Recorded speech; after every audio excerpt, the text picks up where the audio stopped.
আপনি হয়তো দিনের বেশিরভাগ সময়টাই ইন্টারনেটে দিয়ে রেখেছেন, কিন্তু যে ইন্টারনেট আবিষ্কার করেছে সে হয়তো ঘরে ওয়ার্কআউট করছে, বই পড়ছে। আর আপনি কি করছেন? আপনি ইনস্টাগ্রামে বিভিন্ন মেয়েদেরকে ফলো করছেন এবং গুগলে গিয়ে সার্চ করছেন কিভাবে মেয়েদেরকে ইমপ্রেস করা যায়, আই লাভ ইউ বলা যায়। দেখুন, এটা কিন্তু আপনার আসল জীবন নয়। এই ধরনের লোকেদের পৃথিবীতে সবথেকে বোকা হিসাবে ধরা হয়। কিন্তু এখনও কিছু শেষ হয়নি, আপনি জীবনটাকে আবার নতুন করে শুরু করতে পারবেন। সেই জন্য এই ভিডিওতে আমি কয়েকটা পয়েন্টের কথা বলবো এবং এই পয়েন্টগুলো আপনি আপনার মাথার মধ্যে ভালো করে ঢুকিয়ে নেবেন। প্রথম পয়েন্ট, নিজের স্বপ্ন বা লক্ষ্য নিয়ে কারো কাছে হাসি ঠাট্টা করবেন না। আপনি হয়তো জীবনে কোনো না কোনো লক্ষ্য বানিয়েছেন, আর সেটা অন্যের কাছে বলতে ভয় পাচ্ছেন, এবং সেটা নিয়ে হয়তো আপনি হাসি ঠাট্টাও করছেন, কারণ আপনার নিজের লক্ষ্যের ওপর ভরসা নেই। আর এটা তারাই করে যাদের নিজের ওপর ভরসা নেই। দেখুন, এটা একদমই করা উচিত নয়, কারণ আপনি যদি নিজেই নিজের গোল নিয়ে হাসি ঠাট্টা করেন তাহলে অন্যরা তো করবেই। আপনি যেই গোলকে নিয়ে তামাশা করবেন সেই গোলকে আপনি জীবনে কোনোদিনও অ্যাচিভ করতে পারবেন না। এই জন্য নিজের লক্ষ্য নিয়ে কখনো হাসি ঠাট্টা করবেন না, আর অন্যকেও করতে দেবেন না।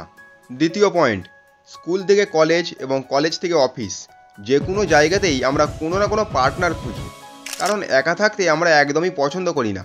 কিন্তু এর থেকে আপনার কোয়ালিটি একদমই ডাউন হয়ে যায়।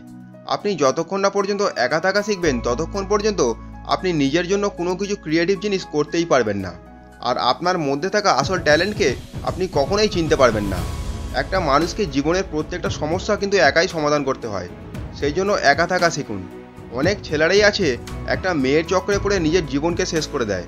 দেখুন, কোনো মেয়ের সাথে বন্ধুত্ব করাতে কিছু ভুল নেই, কিন্তু একই মেয়ের চক্করে পড়ে নিজের জীবনকে শেষ করাটা ঠিক না। তৃতীয় পয়েন্ট, সোশ্যাল মিডিয়াতে অনেক লোকই নোংরা কন্টেন্ট আপলোড করে, কারণ এর থেকে তারা অনেক টাকা ইনকাম করে। কিন্তু তাদের সেই নোংরা কন্টেন্ট দেখে আপনি কি পান বলুন তো? আপনি কি কখনো আয়নার সামনে দাঁড়িয়ে নিজেকে জিজ্ঞাসা করছেন আপনি পৃথিবীতে কিসের জন্য এসেছেন? সোশ্যাল মিডিয়ার যে কোনো ইনফ্লুয়েন্সারকে চোখ বন্ধ করে কখনই ফলো করবেন না, কারণ তাদের জীবনের লক্ষ্য আলাদা আর আপনার জীবনের লক্ষ্য সম্পূর্ণ আলাদা। এমন অনেক লোক পৃথিবীতে আছে যারা স্বপ্ন তো দেখে, কিন্তু তারপর রিয়েলাইজ হয় যে তার অনেক বড় গোল সেট করে ফেলেছে, আর সেই জন্য তাদের গিল্ট ফিল হয়। আর এটা হওয়ার একমাত্র বড় কারণ হলো তার ফ্যামিলি বা আশেপাশের কেউই এত বড় গোল কখনো অ্যাচিভ করেনি। যে কোনো বড় গোল অ্যাচিভ করার জন্য কঠোর পরিশ্রমের সাথে সাথে পজিটিভ থাকাও অত্যন্ত জরুরি। দেখুন, যেটা কখনো কেউ করতে পারেনি তার মানে এই নয় যে সেটা আপনিও করতে পারবেন না। যদি স্বপ্ন বড় দেখে থাকেন তাহলে সেটা পূরণের জন্য কঠোর পরিশ্রম করতে থাকুন। যদি আজ আপনি আপনার স্বপ্ন পূরণ না করেন তাহলে সেই স্বপ্ন আপনার স্বপ্নই থেকে যাবে, আর সারা জীবন আপনাকে কষ্ট দিয়ে যাবে। একটা বুদ্ধিমান ব্যক্তি সে কখনোই অত্যাধিক পরিমাণে ইমোশনাল হয়ে পড়ে না, কারণ অনেক মানুষ আপনার জীবনে আসবে এবং যাবে, কিন্তু আমরা তো মানুষ, তাই কখনো না কখনো আমরা ইমোশনাল হয়েই পড়ি। একটা কথা সবসময় মাথায় রাখবেন, sacrifice is the part of life. তাই আপনার জীবন থেকে যে যাচ্ছে তাকে যেতে দিন, জোর করে কখনই কাউকে আটকানোর চেষ্টা করবেন না। ছেলেদেরকে যদি কেউ ভালো করে বুঝতে পারে তাহলে সেটা হলো আর একটা অন্য ছেলে, মানে তার কোনো কাছের বন্ধু বা ভাই, যে তোমাকে ভালো করে বুঝতে পারে, জীবনের প্রত্যেকটা সমস্যায় যে তোমার সবসময় পাশে থাকে। এরকম ভাই বা বন্ধু জীবনে সত্যিই দরকার।